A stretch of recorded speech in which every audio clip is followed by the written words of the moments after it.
भारत में 4 लोगों का एक परिवार हर महीने औसतन कितना तेल खा जाता है और यही तेल आज भारत के लोगों को मोटापे के जरिए कैसे अपना शिकार बना रहा है।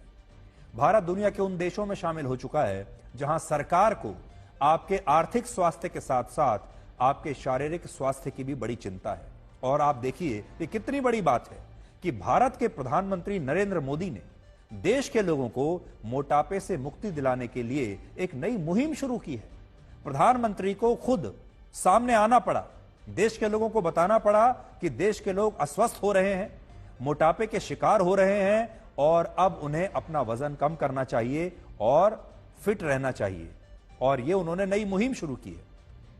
और प्रधानमंत्री की इस मुहिम में कुकिंग ऑयल का महत्व सबसे ज्यादा है, क्योंकि प्रधानमंत्री मोदी लोगों से यह कह रहे हैं कि वो अपने खाने में जितना तेल खाते हैं उसे कम से कम 10% कम कर लें तो वो फिटनेस की तरफ जाने लगेंगे। मोटापा हमारे देश की कितनी बड़ी समस्या बन गया है, इस बात को आप एक रिपोर्ट से समझिए। यह रिपोर्ट है लैंसेट की। वर्ष 2024 की इस रिपोर्ट में लिखा है कि भारत में 18 वर्ष से ऊपर की 50% आबादी, यानी हर 2 में से एक युवा या एक व्यक्ति शारीरिक रूप से फिट नहीं है और इनमें भी महिलाओं की संख्या ज्यादा है। भारत में 57% महिलाएं और 42% पुरुष फिजिकली अनफिट है और इसका सबसे बड़ा कारण है मोटापा। और मोटापे की वजह से भारत के लोग कई तरह की बीमारियों से घिरते जा रहे हैं और यह मोटापा एक फैट बॉम्ब की तरह हर सेकंड, हर मिनट और हर घंटे लोगों के शरीर में टिक टिक कर रहा है और यह कभी भी फट सकता है। आज से 35 साल पहले वर्ष 1990 में 3 करोड़ भारतीय मोटापे का शिकार थे, लेकिन वर्ष 2024 में यह संख्या 3 करोड़ से 35 करोड़ पहुंच चुकी है। मोटापे का सबसे बड़ा कारण है कुकिंग ऑयल, यानी वो तेल जिस तेल में आप अपना खाना पकाते हैं। तेल का मोटापे से सीधा संबंध है और खाने के तेल में प्रति ग्राम 9 कैलोरीज होती हैं, इसलिए ज्यादा तेल खाने से आपका वजन सबसे तेजी से बढ़ता है। और बड़ी बात यह है कि हमारे देश के बहुत सारे लोगों के खाने में सब्जी से भी ज्यादा कई बार तेल होता है। समोसे से लेकर ब्रेड पकौड़े तेल में फ्राई किए जाते हैं। भारत के लोग सुबह के नाश्ते से लेकर रात के खाने तक तेल में तला हुआ खाना खाते हैं। भारत के लोगों के नाश्ते की शुरुआत कई बार बहुत सारे शहरों में कचौरी से होती है, समोसे से होती है।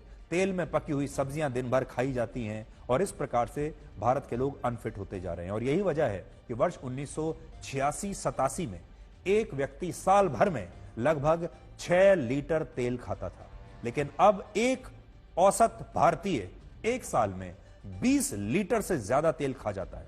मतलब उसकी खपत 3 गुना बढ़कर 55 ग्राम प्रतिदिन हो गई है। व्यायाम न करने के कारण आपका शरीर 20 लीटर तेल की खपत कर नहीं पाता और यही मोटापे का सबसे बड़ा कारण है। Indian council of medical research यह कहती है कि लोगों को एक दिन में 30 ग्राम से ज्यादा तेल बिल्कुल नहीं खाना चाहिए, यानी प्रतिदिन करीब 2 से 2.5 चम्मच तेल आपके लिए काफी है, इससे ज्यादा नहीं। वर्ल्ड हेल्थ ऑर्गेनाइजेशन भी यह कहता है कि एक व्यक्ति को प्रतिदिन ज्यादा से ज्यादा 35 ग्राम यानी करीब 3 चम्मच तेल खाना चाहिए, उससे ज्यादा नहीं। दोनों संस्थाओं की सलाह है कि एक महीने में एक व्यक्ति को औसतन 1 लीटर से ज्यादा तेल नहीं खाना चाहिए, लेकिन भारत में औसतन एक व्यक्ति एक साल में 20 लीटर तेल खा लेता है। यानी 4 लोगों के एक परिवार में तेल की खपत एक महीने में 4 लीटर प्रति माह होनी चाहिए, लेकिन यह खपत है 8 लीटर। सोचिए एक साल में आप अपने घर में कितना सारा तेल खा लेते हैं और यह तेल आपके शरीर में इकट्ठा होता चला जाता है और बाद में यही मोटापे का कारण बनता है। आज मैं वही तेल स्टूडियो में लेकर आया हूं। इस तेल को जरा देखिए आप। यह तेल कितना तेल है?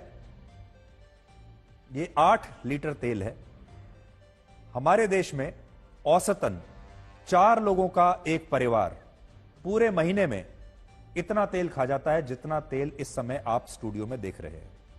अगर मैं एक व्यक्ति की बात करूं तो एक व्यक्ति हमारे देश में एक महीने में, ये जो 2 बॉटल्स मैंने निकाल के रखी हैं देखिए, ये हमारे देश में एक व्यक्ति एक महीने में औसतन इतना तेल खा जाता है। एक व्यक्ति के पेट में इतना तेल जाता है, यह है लगभग 2 लीटर तेल।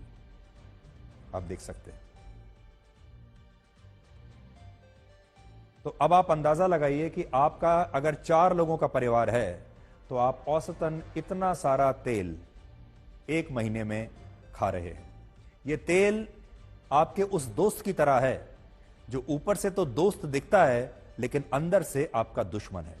आपके जीवन में ऐसे बहुत सारे लोग होंगे जो सामने से तो दोस्त दिखते हैं लेकिन अंदर से आपके दुश्मन हैं।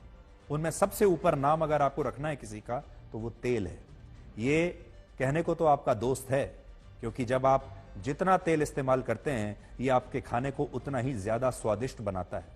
आपके घर में मेहमान आते हैं वो भी उतना ही ज्यादा खुश होकर जाते हैं जब आप ज्यादा तेल में खाना पकाते हैं, ज्यादा फ्राई करते हैं। आपको भी, आपके परिवार को भी खाना तब ज्यादा स्वादिष्ट लगता होगा जब आप ज्यादा तेल डालते हैं। यानी ये आपका एक ऐसा दोस्त है जो असल में आपका सबसे बड़ा दुश्मन है। इसलिए आज आप अपने सबसे बड़े दुश्मन को पहचानिए और इसे अपने घर से और अपने शरीर से दूर रखिए।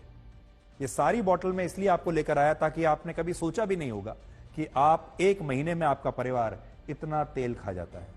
लेकिन सोचकर देखिए ये सारा तेल एक महीने में भारत के एक औसत परिवार के पेट में जा रहा है और ये तेल आपके पेट में जाकर, आपके शरीर में जाकर क्या करता होगा। अब आप ये भी देखेंगे कि ये सरसों का तेल है। हम यहां सरसों के तेल के साथ साथ आपको यह बताना चाहते हैं कि रिफाइंड ऑयल भी बहुत सारे लोग खाते हैं और यह तेल, चाहे वो सरसों का तेल हो या रिफाइंड ऑयल हो, ये आपका दोस्त नहीं है बल्कि आपका दुश्मन है। बड़ी बात यह है कि पूरी दुनिया में हर साल 28 लाख लोगों की मौत मोटापे से होने वाली अलग अलग बीमारियों से हो जाती है।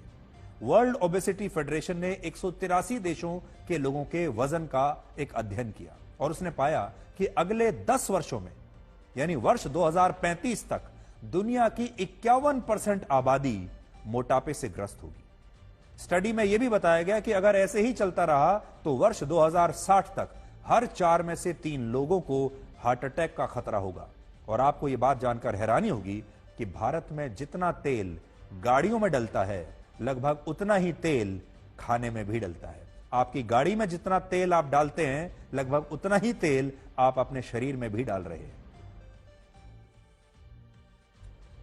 खाने में तेल का कम उपयोग और ओबेसिटी से निपटना यह केवल पर्सनल चॉइस नहीं है बल्कि परिवार के प्रति हमारी जिम्मेदारी भी है। खान पान में तेल का अधिक इस्तेमाल हार्ट डिसीज, डायबिटीज और हाइपरटेंशन जैसी ढेर सारी बीमारियों की वजह बन सकता है। अपने खान पान में छोटे छोटे बदलाव करके हम हमारे फ्यूचर को स्ट्रॉन्गर, फिटर और डिसीज फ्री बना सकते हैं। तो आज आप सबसे यही अपील करना चाहेंगे कि इस तेल की आदत को कम से कम कीजिए, तेल की मात्रा को अपने जीवन में, अपने शरीर से कम कीजिए। और खास तौर पर देश की महिलाओं से हम ये जरूर कहेंगे कि आप अगर अपने परिवार को स्वस्थ रखना चाहती हैं तो अपने किचन में, अपने रसोई में से इस तेल को धीरे धीरे हटाने की प्रक्रिया को शुरू कीजिए। कम से कम तेल का इस्तेमाल कीजिए खाने में।